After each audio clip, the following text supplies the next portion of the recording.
Fishman Island is good, and I'm tired of pretending it's not.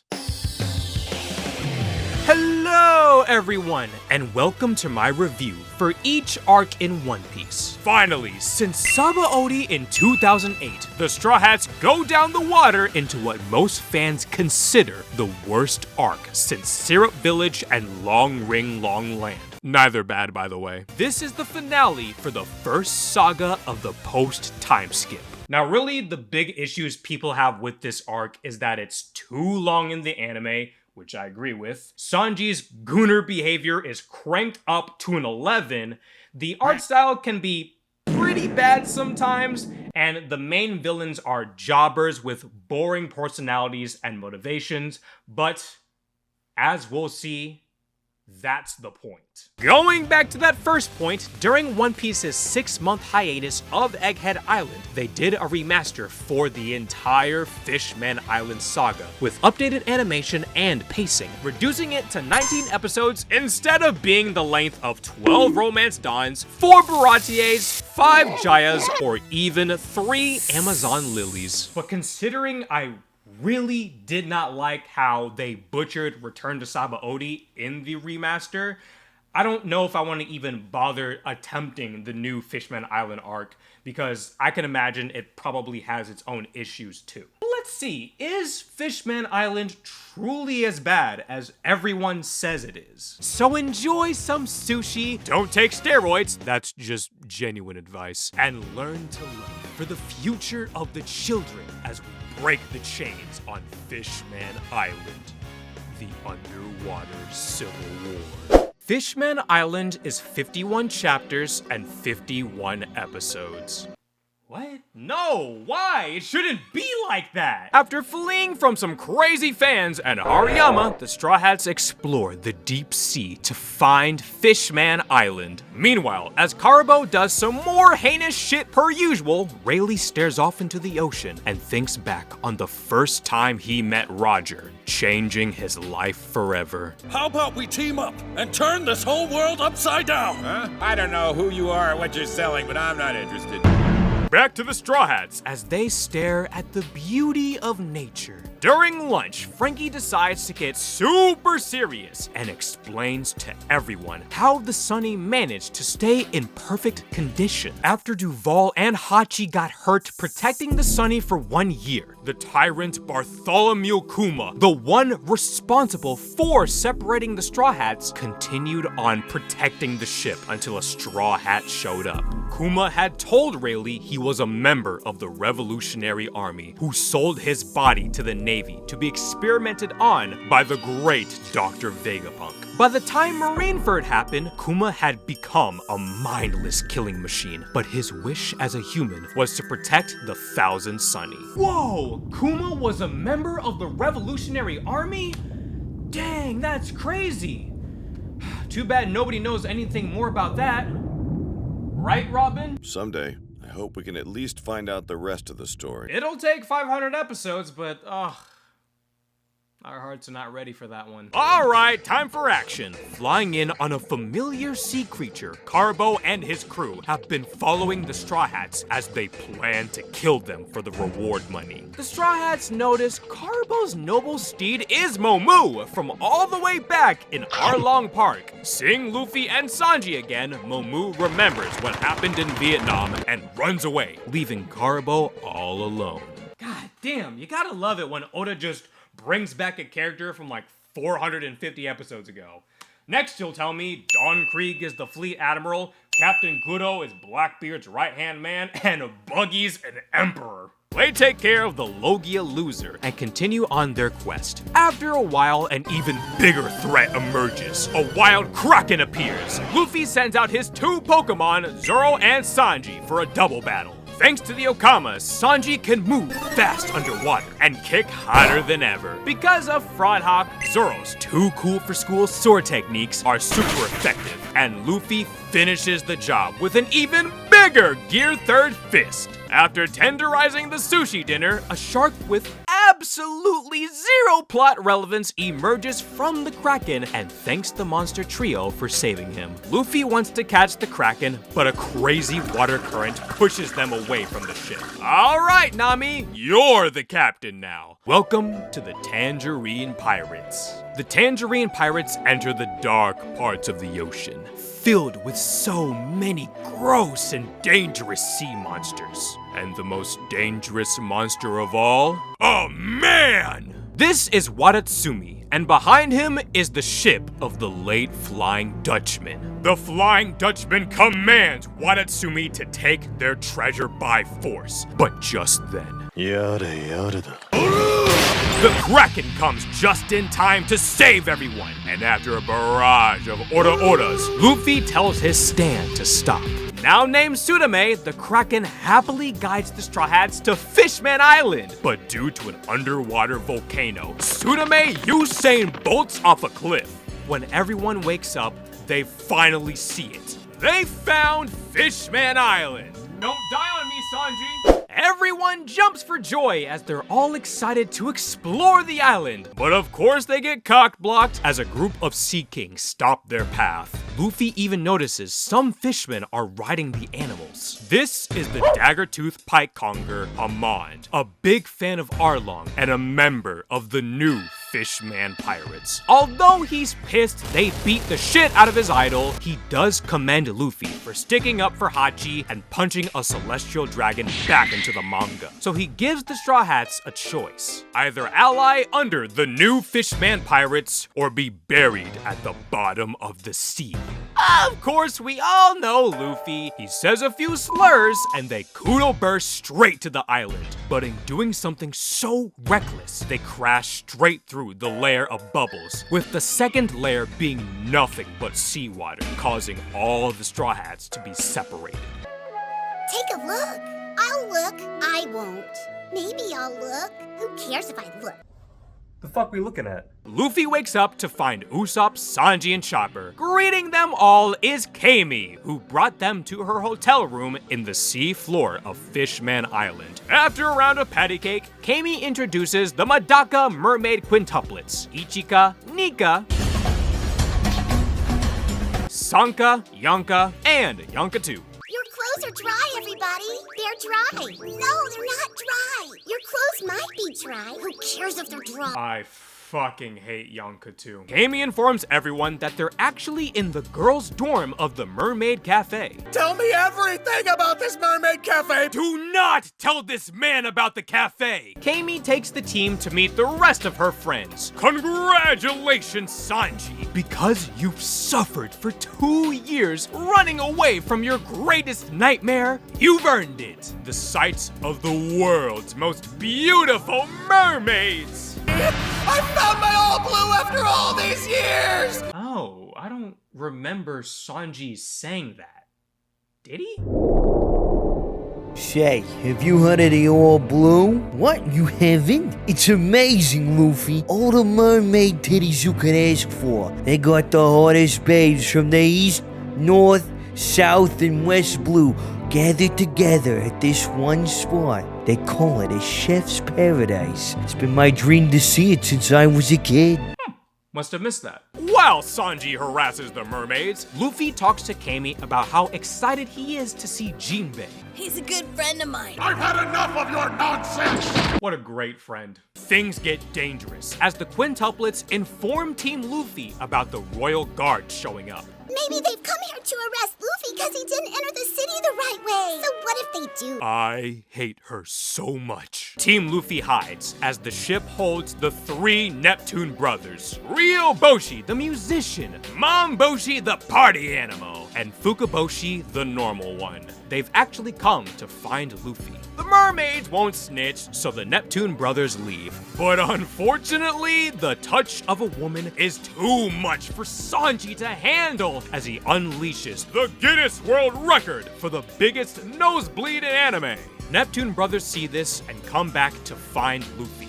Chopper takes a second to analyze Sanji and realizes this time it isn't a shitty overdone gag. Sanji is actually dying from blood loss and needs a donor. On their hands and knees, they beg everyone in the area to donate, but nobody budges. Hamon, scaly ass, slithers into the scene to reveal a dark part of Fishman history. Due to the centuries of prejudice and pain humans have inflicted onto their race, the law of the island is that no fishman can donate their blood to a human. Not Sanji's horny ass being plot relevant. It's one thing for it to be a dumb quick gag, but the fact that it's actually a segue to an important lore moment and core plot point of this arc is wild to me. Like, we thought Sanji in Thriller Bark was bad. Tired of his yapping, Luffy takes out Hamon, and Kami steals the Neptune Brothers ship so they can find a doctor on the island. Look at him. He's dying and he's still thinking about boobs. And what's wrong with that, Usopp? You said it so yourself. A real man must stay and fight no matter what. Especially when his friend's dreams are laughed at. To be suffocated by a pair of soft, fleshy pillows is a warrior's death, the gateway to Valhalla, and it will not be mocked. At the hospital, they manage to find some humans more than happy to help our love-struck cook. But unfortunately for Sanji, he now has the blood of his biggest enemy. While Sanji hides in the closet, Kami introduces everyone to the owner of the Mermaid Cafe. This is the fortune teller whose predictions are always right, Madame Charlie, Arlong's younger half-sister. Guys, One Piece is peak, I swear. Oh, by the way, how do mermaids take a dump? Anyway, Kami takes Luffy and Usopp to go deliver some food to Papagoo. And guess who they find? It's While they drive to Papagoo's place, they get a biology lesson on how fishmen fuck. As a baby can either come out with legs as a fishman, or they're known as merfolk and mermaids if they have a tail. And just like Granny Kokoro, a mermaid's tail splits into legs when they reach 30. I love the fact that Oda took the time to add so much detail to the biology and reproduction system of a race, which shows you just how much he loved this series. Like, it's such a minuscule detail to the overall plot of the story, but the fact that he added that just makes the world so more alive that way. Skipping biology class, we come back to Madame Charlie, who's freaking out after witnessing her latest vision, with everyone wanting desperately to know what she saw. Surrounded by flames, Fishman Island will be destroyed by Monkey D. Luffy. Making it to Papagoo's famous clothing line criminal, they find Nami, who's in the middle of robbing the place. Don't worry, Papagoo, as royalty has come to set things right. Of all people, King Neptune, the ruler of Fishman Island, has descended onto the land of the commoners to meet with the Straw Hats. And right behind King Neptune is the shark they saved earlier. His name is Megalo, who is the best friend of the Mermaid Princess. As thanks, King Neptune invites the Straw Hats to the Ryougo Palace for a big feast. On the way to the Ryougo Palace, King Neptune says they've also nabbed another Straw Hat, Zori. And now for the remainder of this portion of the video, Zoro will be referred to as Roronoa Zori. And bam, they've arrived. Welcome to the shining bright oceans of the Ryougo Palace, home to the royal family. As the minister of the right and left scold the king, Luffy gets bored and looks for food. On the way, he comes across a giant mermaid princess-sized steel door that's covered in weapons and scratches. Thinking it must have food, he goes inside. Luffy climbs around the dark room and bounces on something the average gooner can only dream of touching. The lights turn on to reveal the daughter of King Neptune, introducing the crybaby whose beauty is said to rival Boa Hancock's own. This is Princess Shirahoshi. Shirahoshi continues to cry tears the size of a 2012 Honda Odyssey, and Luffy's inability to be courteous makes it difficult to calm her down. Just then, a giant axe comes speeding into the room. Luffy manages to block the axe, but wonders where it came from. And here's your answer! Unda Da Sea, we reunite with Watatsumi, and inside the Flying Dutchman, we meet the captain. This is Vanderdecken the Ninth, a delusional fishman who's been stalking Princess Shirahoshi for the past 10 years, as he believes they were meant to be. Wait, 10 years? Well then, how old is Shirahoshi? I mean, either way, it's disgusting, but I mean, she's gotta be at least in her early 30s then, right? Thanks to the powers of the Mark fruit, with one touch, Vanderdecken can make someone his target, meaning anything he throws will chase their target until the object hits. Because of this, for the past 10 years, King Neptune has locked Shirahoshi in the steel room to prevent her from receiving Vanderdecken's love letters. If he can't have her, he will kill her.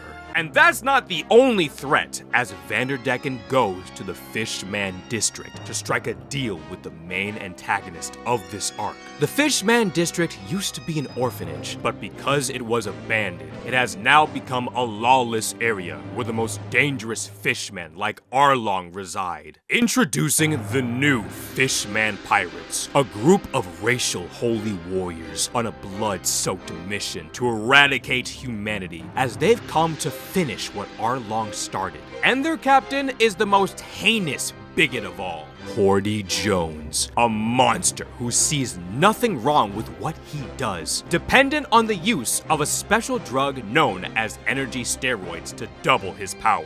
Together with Vanderdecken, they plan to take down the Ryougo Palace and become the new kings. Back to the Ryougo Palace, and it looks like the Straw Hats aren't getting that banquet as the royal guards surround them, ready to attack. Minister of the Left says they are suspects for stealing mermaids, along with Madame Charlie's premonition that the Straw Hats will destroy the island. King Neptune is unsure of how to handle the situation, but decides to subdue the pirates for questioning. Just then, Zori comes flying in to save the day. The king of Fishman Island prepares to face the drunken Mosshead, but his scoliosis gets the better of him, and all the royal guards are taken hostage. Now that the Straw Hats are villains, they figure out what evil deed to do next. The Neptune brothers try to come inside, but Zori tells them that if they want the hostages alive, they must find the rest of their crew and to prepare their ship to sail out the island. Fukaboshi agrees to these demands, but lets Zori know to pass along a message to Luffy from Jinbe. Do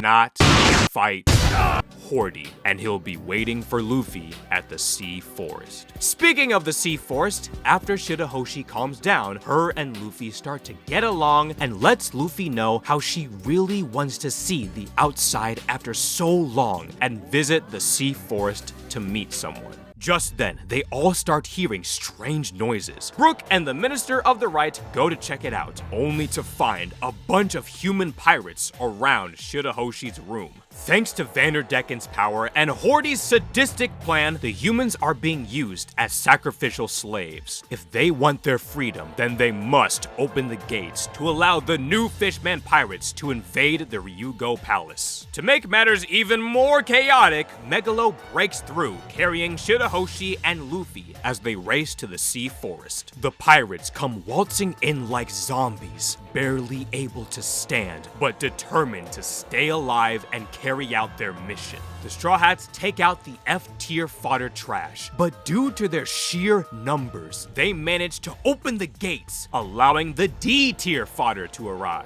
Realizing Shirahoshi isn't around, Vanderdecken pulls a General Tao and dips to find his wife. Now that the is gone, they can get serious. Hordy declares that he will restore Arlong's dream of destroying all humans and declaring Fishman as the superior race. Once Arlong is mentioned, Nami and Kami dip to go find Luffy and meet Jinbe. Hordy smashes the palace to let a bunch of water inside, giving the lowly humans only a few minutes before the entire place is submerged. Hordy continues to attack, but Zori doesn't seem fazed, and now with the palace completely engulfed in water, the fight has turned into a battle of stamina, as even with Zori's insane strength, he can only hold his breath for so long, as fighting a fishman on their turf won't be easy.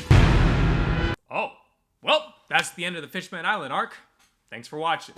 Back to Fishman Island, Sanji and Chopper get a rude awakening, as not only are a bunch of the citizens after them for the accusations, but they come across Hachi, who's been injured by Vanderdecken. The chaos grows as Megalo's inability to lock the fuck in causes them to fall and unveil Shirahoshi to the public eye. Even worse, Sanji is right there too. Knowing the danger of witnessing such beauty, Sanji is prepared to sacrifice his life and his dream just for the mere glance of a beautiful, wet angel. Guys, I think it's time we close the laptop, put away the lotion, and loosen the grip on our right hand, lest we end up like this. Stay strong, brothers. Well, at least Sanji's not as bad as Vanderdecken. After 10 long years, he finally reunites with his one true love. Vanderdecken gives Shirahoshi an ultimatum. Either they get married, or she dies. You're just not my type! You know, it's fine and all if you're just simply not attracted to the guy, but I feel like there are several reasons to not date this man. Luffy hits him with the Dawn Krieg 2.0, and they continue on to the Sea Forest, along with Sanji, Chopper, and Hachi. Finally, Team Luffy has arrived at the Sea Forest. Great job, Megalo. They also find Frankie, who's been chilling with Tom's younger brother Den, who plans to help them recoat the Sunny with gusto. The reunions don't stop there, as Luffy also meets back up with the absolute GOAT, Jinbe. The main reason Shirahoshi wanted to visit the Sea Forest was to pay her respects to her late mother, as she was unable to attend her funeral due to this fucking freak. When Nami and Kami show up, Jinbe decides it's flashback time, as he tells the story of the two who fought for Fishman Island, one with peace and another with violence. This is the tragic tale of Queen Otohime and Fisher Tiger, Fishman Island's greatest heroes. 16 years ago, in the cold waters of Fishman Island, the bank has been robbed and the culprit also has a hostage. But fear not, average civilian, as royalty Naruto runs its way into danger. The one to save the day is none other than Queen Otohime, the wife of King Neptune. Because she's a goldfish, her body is extremely fragile, but that won't stop her from smacking some sense into those who've fallen down the wrong path. With her main mission to build a better future for the children, as they should not have to deal with the past grudges held by the adults. But even she admits to her own ignorance to the suffering of her people. After converting another lost soul, she continues her quest for equality. With the reverie coming up, Otohime wants to grab signatures from everyone on Fishman Island to express the desire to relocate Fishman Island to the surface, so that humans and fishmen can continue to learn to love each other.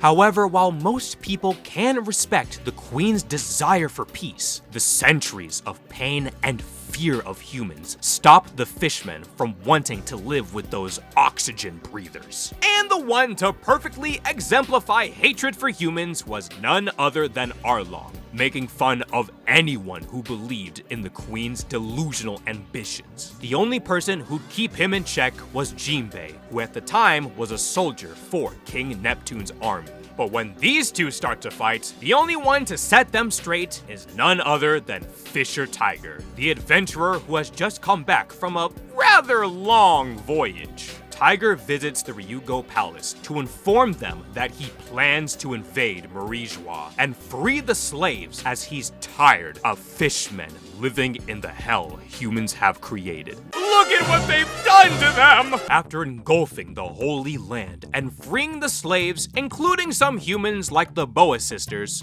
Fisher began phase 2 of his plan. He gathers the most rough and tough warriors from the Fishman district, including Jinbe and Arlong, to create the Sun Pirates, a group of warriors marked by the sun as a way to hide the shame of their brothers who were slaves. The Sun Pirates now embark to fight for liberation and freedom for their fellow fishmen.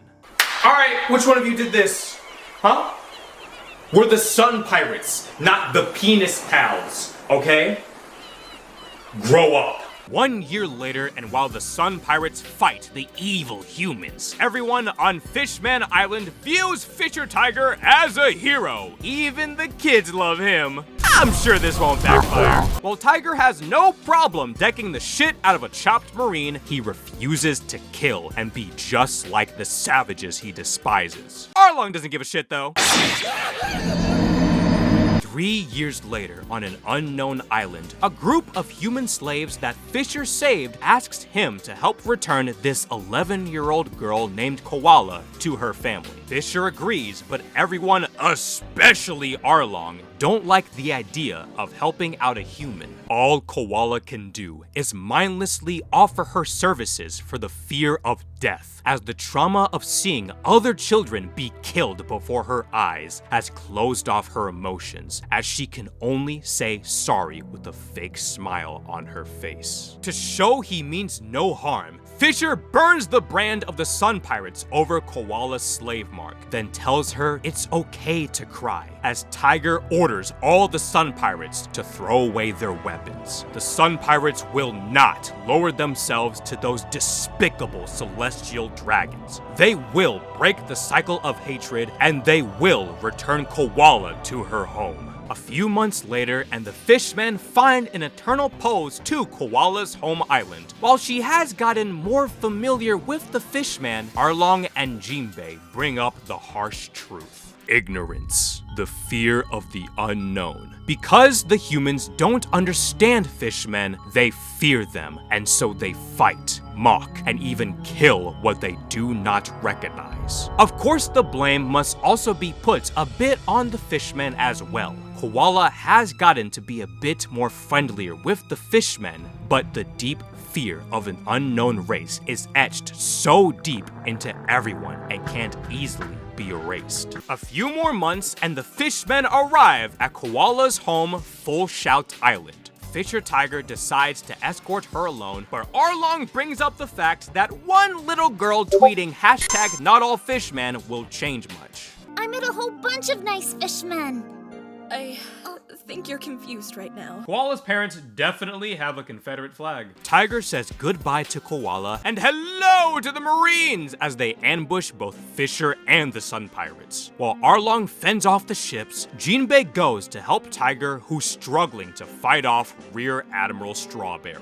The Sun Pirates manage to escape on a Marine ship, but the worst outcome has arrived. Fisher Tiger is bleeding out, minutes away from death. Aladdin says they have some human blood that matches, but Tiger refuses. He'd rather die than share the same blood as humans, as Tiger reveals the reason he was gone for so long was because Fisher Tiger was a slave for the celestial dragons. While he understands #NotAllHumans, his anger and constant battle against the pinnacle of human corruption causes his entire body to reject them and hate them, but he knows it's wrong to feel this way. Humans can be kind. Fisher Tiger tells everyone not to spread their hatred, especially in the young minds of children, as they are the key to a world without prejudice. Fisher Tiger dies, along with his rage, and now the fishmen can only hope Queen Otohime can change their future. Arlong said fuck that and goes back to fight the humans, but gets neg-diffed by Kizaru and sent to Impel Down. I'm honestly kinda sad we didn't get to see Arlong in the Impel Down arc. Would have been a cool cameo, but we did get really cool characters, so it's fine. Jinbe kept on Tiger's legacy as the leader of the Sun Pirates, but realizing they're getting nowhere, Jinbe decides to accept the Navy's offer of becoming a warlord in hopes that with Fishmen being closer to the world government, this can help with Queen Otohime's plan. Then he set Arlong free! Sorry, Nami. Back to Fishman Island, the Ryougo Palace learn about the death of Fisher Tiger, which only fuels Queen Otohime's persistence for peace. She'd rescue humans from shipwrecks, harass her citizens, and even teach children about the world above, doing everything she can to erase prejudice. But even someone as strong-willed as her struggles with the responsibility and pushback as more fishmen would go against Queen Otohime's dream. Oh, hey, sorry, I thought this was a petition to open up a Chili's, not end racism. Love the intent. I just was really looking forward to eating some Chili's, so yeah. The next day, the Sun Pirates return to Fishman Island to see their families, and also a celestial dragon shows up. Saint Miosgard had originally come to grab his slaves back, but with his ship wrecked and his entire crew dead, Miosgard demands the filthy fish bring him first aid and a ship to leave. Some of the Sun Pirates who were slaves of Miosgard arrive to get their revenge. Hurting a celestial dragon would cause a buster call, but because they are deep underwater with no world government witnesses, they can make Miosgard's death seem like an accident. Unfortunately, Miss Goody Two-Shoes kills the vibe and saves Saint Miosgard. Drop your guns at once. Look around. Children are watching. Queen Otohime tries to tell the Sun Pirates not to let their resentment pollute the innocent minds of the children. But the Celestial Dragon fails to read the room and takes Otohime hostage. Baby Shirahoshi sees her mother at gunpoint and loses it. She lets out a scream that shakes the whole island. And in a blink of an eye, a group of Sea Kings emerge from the waters. And after Saint Miosgard shits himself, the Sea Kings leave. Later on, by Queen Otohime's request, they help Saint Miosgard back to health, and a few days later, he prepares to leave for the surface. Otohime decides to join and learn more about humans to prove that fishmen mean no harm. As everyone awaited the Queen's return, Vanderdecken tries to logic his way out of fantasizing over marrying a 6-year-old child. Shirahoshi is pretty cute already. Even if the box thing doesn't work out, if I give it 10 years or so, she'll be a knockout. Lock him up, bro. An electric chair. The firing squad. I don't care. Just get his P. Diddy ass off the island. A full week later, and the Queen has returned! And to make things even better, Otohime says Fishman Island may attend the World Summit, and if she can gather enough signatures, then they will accept her request to allow fishmen to live freely among the surface. Everyone hesitates for a second, but they all decide to help the Queen and put in their signatures. Days pass and they receive more and more signatures. Otohime can't help but cry, knowing that her people are heading towards a bright future. But this is a One Piece flashback, so shit immediately goes wrong as someone burns all the signatures, and while everyone tries to save as many papers as they can, the worst thing imaginable happens. The Queen has been shot. Fukaboshi is understandably pissed, but Otohime reminds him and the rest of her boys to not let their anger cloud their goal for peace and resort to revenge. Don't be like this guy. Fukaboshi swears the Neptune family will continue on her legacy no matter how long it takes. Their mother's dream will come true. Believing in the future of her children, the Queen dies with a smile, surrounded by her sweet babies. After the flames die down, more gunshots go off. Jinbe goes to check it out, only to find the one responsible for Queen Otohime's death was a human. Despite the queen's efforts, no matter how kind she was to everyone, the very creatures she tried to get along with continue to hurt her and her people. You know, I find all of this very hard to believe when Hordy is the one to call it out. But I mean, maybe it's just a coincidence? I think not! While everyone mourns the death of their queen, Vanderdecken starts his creepy campaign, sliding into the DMs of a 6-year-old girl, causing Neptune to keep Shirahoshi at the Ryougo Palace, unable to properly say goodbye. The flashback ends with Fukaboshi telling everyone that they are close to her late mother's dream of reaching the sun. He understands that it will take time for Fishman to even consider trusting humans, as he respects their wishes to burn the remaining signatures and start over. Someday, humans and Fishmen will learn to get along with each other for the sakes of Queen Otohime and Fisher Tiger. Back to present day, and the Straw Hats take in what they just heard. Jinbe also takes a second to apologize to Nami for allowing someone like Arlong to ruin her life. The craziest part of this whole flashback is that Luffy listened to the whole thing. What? Okay, yeah, that's what I thought. Although, I can't imagine someone more empathetic and patient like Sanji probably would have a lot more heartfelt things to say. Kill yourself.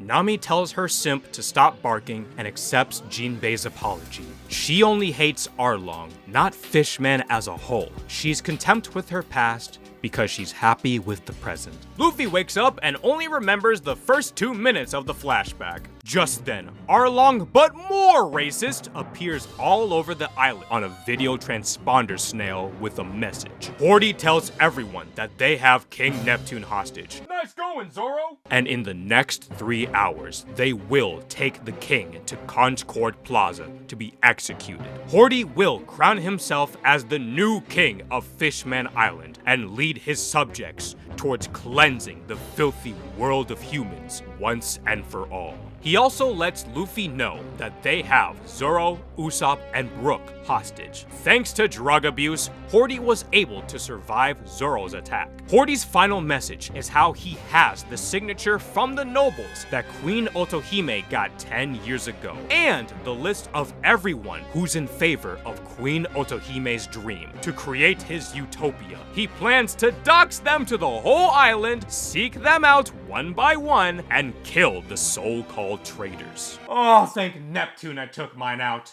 I wanted a Chili's. Luffy locks in, ready to one-shot Hordy. Jinbe tries to get him to settle down, but Luffy won't listen, causing them to get into a fight. And of course, Sanji loses, and the winner is Robin. Only in One Piece can 2 people fight, and the winner be somebody else. Sanji explains that Luffy wants to fight, not only to save his crew, but to help his friends Jinbe, Hachi, Kami, and Weepy Hoshi from their island being taken over by Hordy. Speaking of Hordy, back at the Ryougo Palace, they head out. However, the pain from Zoro's attack is too much to bear, so Hordy keeps taking steroids to numb the pain. Bro could stub his toe and he'd take an energy steroid. Don't be like Hordy, guys. For various reasons. Eventually, he overdoses. The power and pain takes over, but because of Hordy's immovable rage, he's able to overcome the energy steroid and transform. With his newfound strength, even a simple drop of water can now shatter the sea floor. Hordy has truly become a monster.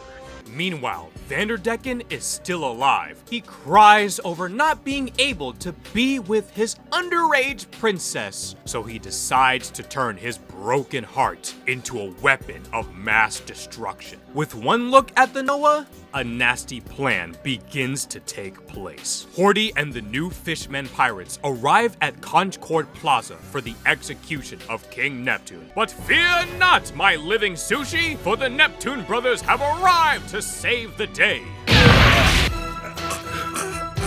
Yeah, I figured that'd happen. Oh, and Shirahoshi is captured alongside Megalo and Jinbe cause she is gullible as hell. And now, with all the royal family gathered, along with some extras, Hordy's plan can begin. First, he reveals his army, 70,000 of the most dangerous fishmen from the Fishman district, and on top of that, 30,000 human slaves. How they hid 30,000 slaves is beyond me. Hordy also exposes the truth about Queen Otohime's death. While a human was responsible for burning the signatures, he was hired by the real killer, who was none other than Hordy Jones himself, who killed and blamed it on the human to further deepen Fishman Island's hatred of people, fully believing it was a necessary sacrifice. Dude, I would believe any horrific event was Hordy's idea.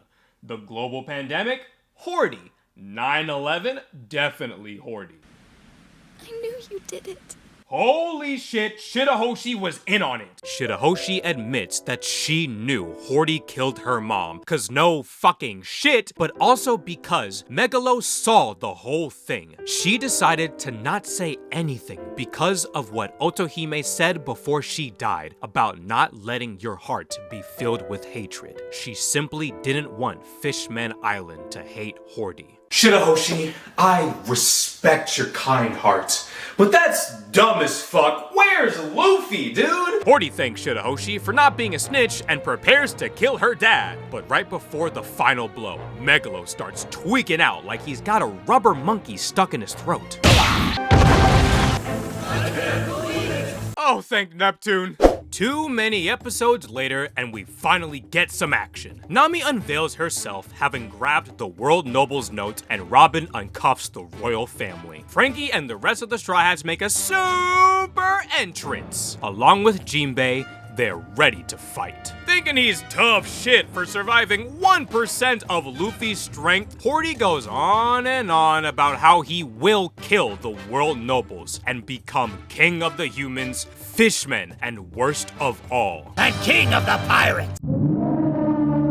Luffy decides to speedrun this arc and flashes a wave of Conqueror's Haki, strong enough to take down half of their army, leaving only 50,000 left. Hordy shits himself, but commands his soldiers to attack, and now begins the Straw Hats versus the new Fishman pirates. The Straw Hats use this opportunity to flex their new attacks. Nami's got the advantage as she just spams electric attacks on the fish. Hope you guys like the lightning, cause that's the only attack Nami's ever gonna use from now on. Robin breaks necks like usual, but she has now perfected her giant limbs as she creates the average male fantasy. During the fight, Haman returns, making himself look like a celestial dragon with human slaves. Realizing she hasn't gotten any action since Skypiea, and won't again till Wano, she creates some clones and takes out Haman.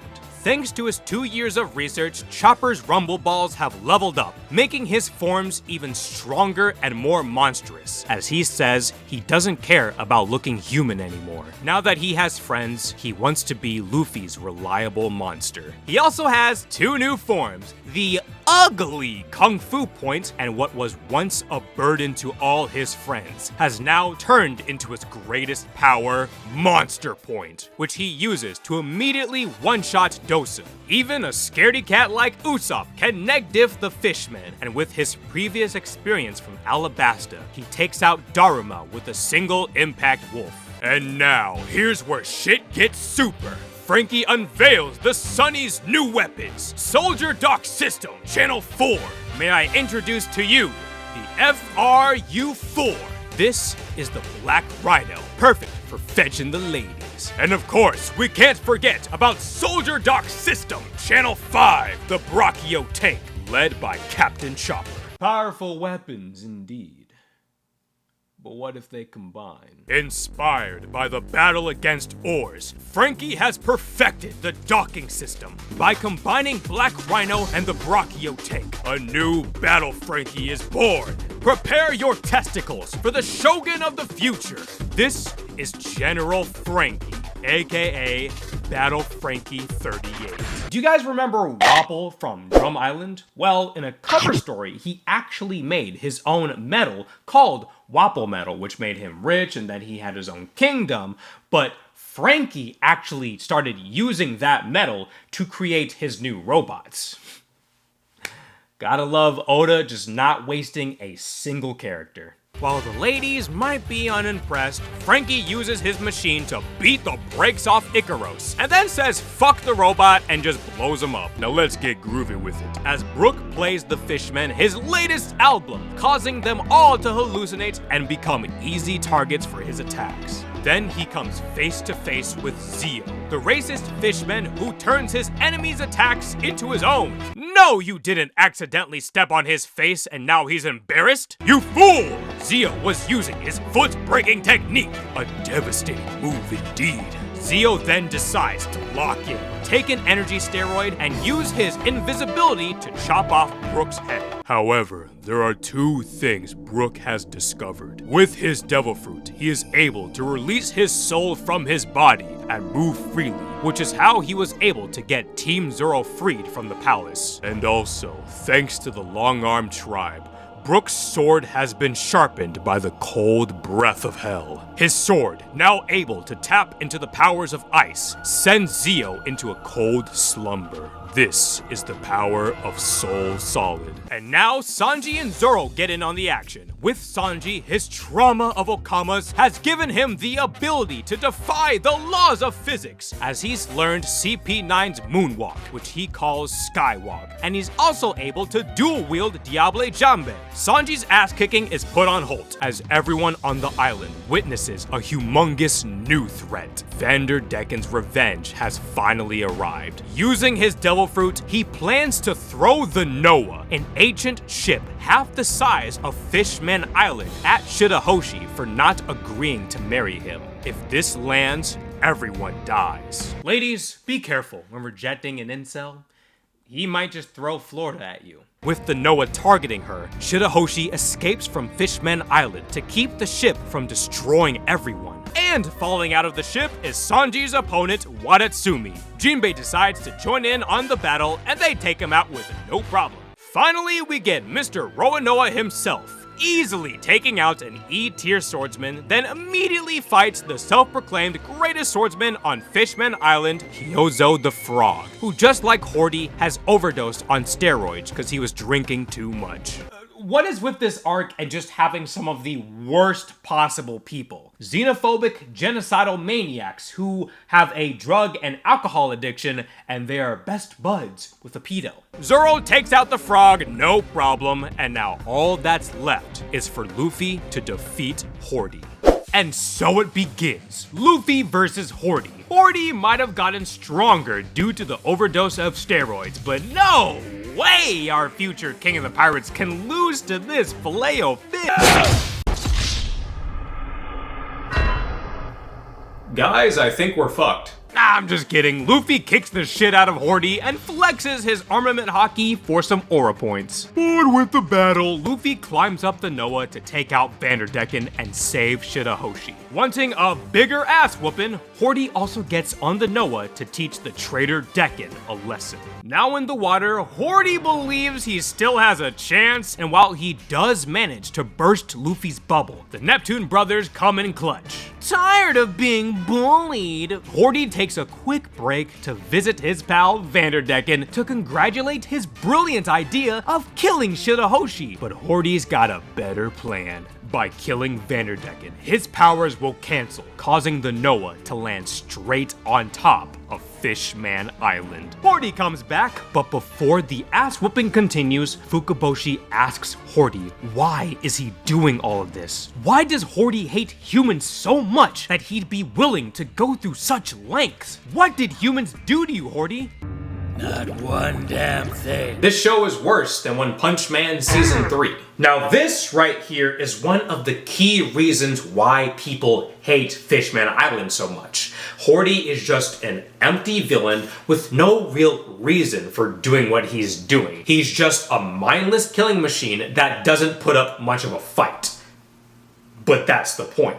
As explained later by Fukuboshi, Hordy represents the long-growing hatred and racism of everyone on Fishman Island. This is exactly what Queen Otohime and Fisher Tiger told everyone. Raised in a horrible environment where Hordy was told all of his life, humans are bad. You need to hate and kill humans over and over. He'd watch as some fishmen would give up their lives to kill humans and be celebrated as heroes by their peers, causing this child to want to be just like that. As to Hordy, that is what a hero is. Nobody was around to teach him differently, and the few that tried, Hordy was disgusted by. These horrific opinions shaped who he was, as he'd continue to spread these ideologies to his friends. Unlike Arlong, any fishman that saw any human in a positive light needed to be cleansed.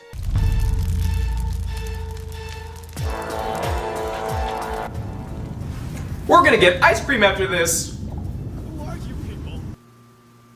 Guys, I don't know if I want to watch One Piece anymore. As a character, Hordy is a D tier at best villain, especially compared to what we've seen and what's to come. But as a real life lesson and an allegory for this arc, Hordy is absolute cinema and is a good reminder to all of us to just be kinder to ourselves and to others. This also reminds me of that scene from the movie The Strangers, not the shitty one, where when the killers were asked by the couple why they want to kill them so badly, they simply just say, "Because you were home." Just like Hordy, not every villain needs to have some justifiable, oh, they're just misunderstood because society reason for the horrible things that they do. Some people are truly just monsters, cause fuck it, we ball. Also, to the hype beast power scalers, the Straw Hats are supposed to be fighting weak opponents right now to properly showcase just how strong they've become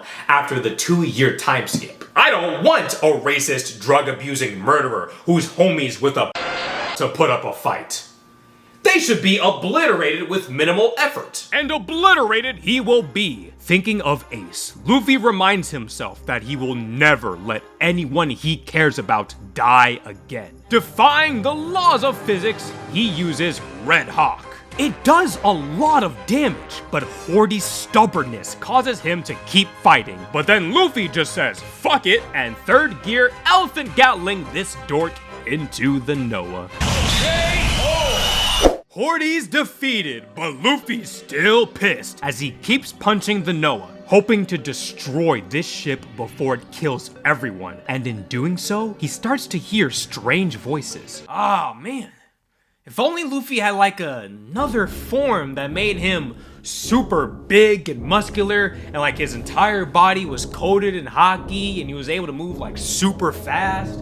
But damn, it's too bad he doesn't. Shirahoshi gets in the way to let Luffy know he can stop as the Sea Kings have grabbed the Noah, saving the island. The Sea Kings swim away with the Noah and mention how they noticed Luffy could hear them and remember a time when Gold Roger could as well. Scaring the shit out of Kami, they leave the Noah at the Sea Forest, saying how the Noah's purpose has yet to be fulfilled, but someday soon its time will come. Back at Concord Plaza, the Neptune brothers return and they lock up the new Fishman pirates. Shirahoshi also returns, crying as usual, but this time it's for a valid reason.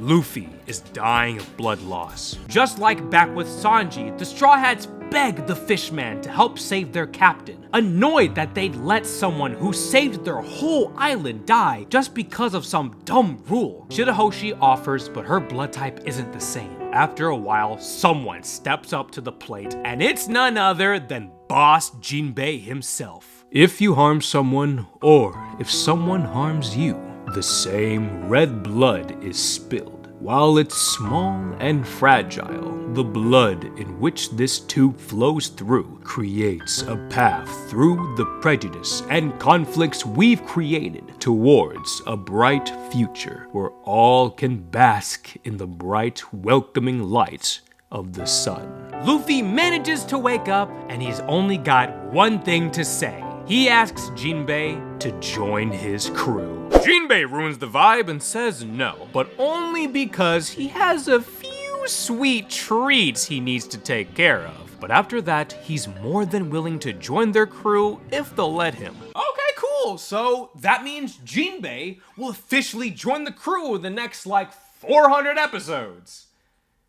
I wish I was joking. Now with the island saved, they can finally have their banquet. Robin finds King Neptune and asks him to spoil her on who Joy Boy is, as she saw a poneglyph on Fishman Island, saying how he wrote an apology letter to the island's princess of that time. All King Neptune knows is that he was a pirate who lived on the surface during the Void Century, and how there's a legend that someone will fulfill Joy Boy's promise to Fishman Island. And that promise is related to both the Noah and Princess Shirahoshi, as Robin realizes that just like every princess before her, she can also be referred to as the ancient weapon Poseidon, the fearsome power to control sea kings. Unfortunately, Robin said that a little too loud, and now Carbo knows too. Being responsible for stealing the mermaids and Fishman Island's treasure, he decides to also go for Princess Shirahoshi too. Meanwhile, Jinbe takes a second to bring Luffy up to speed on what he's missed in the past 2 years. Sakazuki and Kuzan fought each other for 10 days straight for the position of Fleet Admiral, and unfortunately, Akainu won, causing Aokiji to resign from the Marines and putting the new Marineford within the New World. Even worse than that, Blackbeard has been on the hunt for Devil Fruit powers and has now replaced Whitebeard as one of the 4 Emperors of the Sea. Hearing some wacky shenanigans via Haki, the monster trio go to check it out and save Shirahoshi. However, Nami's mad they forgot the treasure and demands they bring it back. Back at Coral Hill, everyone gathers around the candy factory as more trouble rears its ugly head. The Minister of the Left is confronted by 2 members of the Big Mom Pirates, Peckham's and Tamago, who've come to collect their monthly tribute of 10 tons of candy for their captain. Otherwise, they will kill everyone on the island.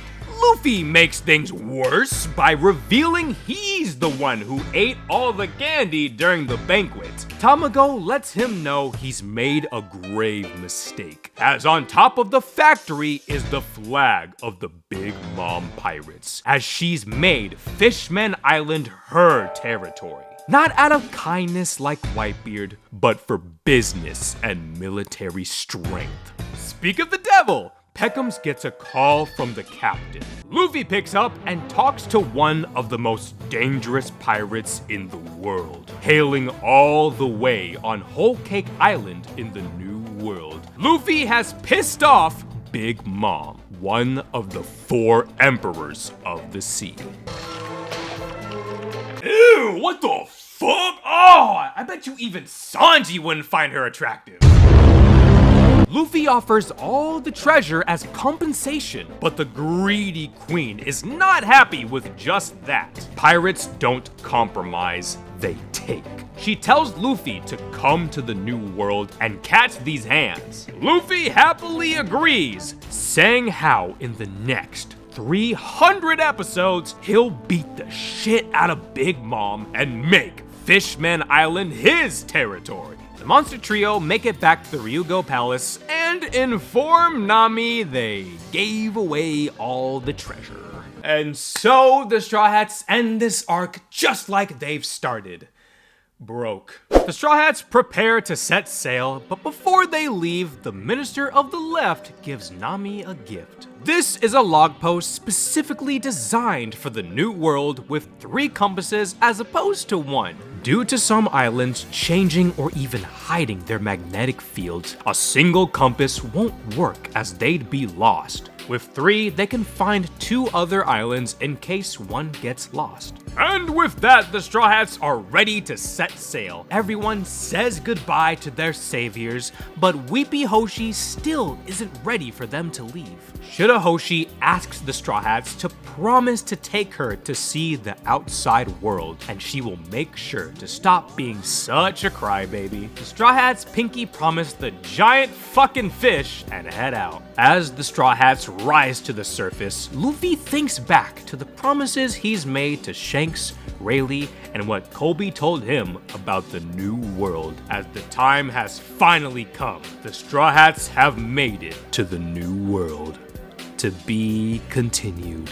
And that's the end of the Fishman arc and the first saga of the post-time skip. All in all, I do think this arc is overhated, where a lot of the problems stem from how the anime made things way too long with not great animation and an art style, and you have a bunch of kind of boring villains that overstay their welcome, kind of like Foxy in the Long Ring Long Land anime adaptation. Queen Otohime and Fisher Tiger, in my opinion, are super underrated.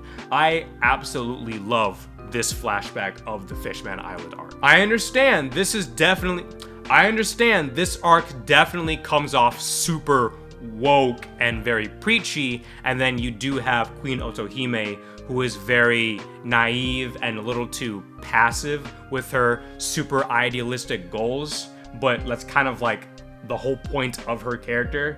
And then you have Fisher Tiger, who is the complete opposite. It was so fun being able to explore a new island with all of the Straw Hats back together again, and then also just learning more about the lore of the entire world, being able to get some updates on old characters, what current characters are doing, and then also like teasing of like what's to come later with the Big Mom pirates is great as well. That's always one of my favorite aspects of this show is, okay, cool, we finished the Straw Hats arc.